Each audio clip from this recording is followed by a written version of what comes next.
प्रेम के बाद ही विवाह जरूरी है या विवाह के बाद भी प्रेम हो सकता है? प्रेम इतना कमजोर थोड़ी ना होता है कि वो किसी शर्त का मोहताज हो। इसे ध्यान से समझना। अगर पहले प्रेम हुआ और फिर उसके कुछ समय बाद विवाह, तो संभावना ज्यादा ये होगी कि प्रेम भी छूट जाए और विवाह का बंधन भी टूट जाए। कारण है क्योंकि जब एक स्त्री और पुरुष दोनों एक दूसरे के प्रेम में होते हैं तो वो अपने अवगुणों को छुपाकर अपना सुंदरतम रूप एक दूसरे के सामने पेश करते हैं, और फिर जब वो विवाह में बनते हैं तो उनके पास छुपाने को कुछ नहीं होता।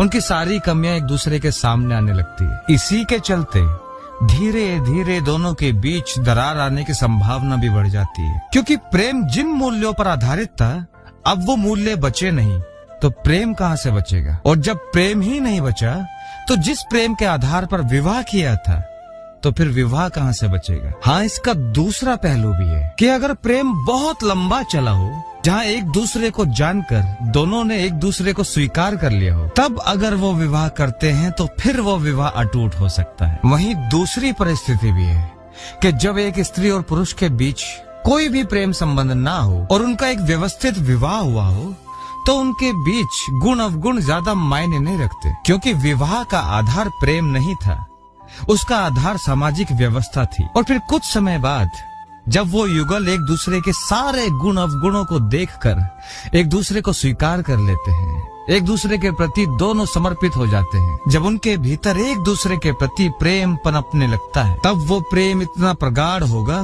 कि वो किसी व्यवस्था और किसी शर्त का मोहताज नहीं होगा। अब तुम जैसे हो वैसे ही स्वीकार होंगे। अब जो विवाह सामाजिक ढांचे पर खड़ा था उसकी बुनियाद में प्रेम के फूल समा जाएंगे, फिर वो आसानी से टूट नहीं सकेगा। फिर जो प्रीत कराए वही प्रियतम हो जाए।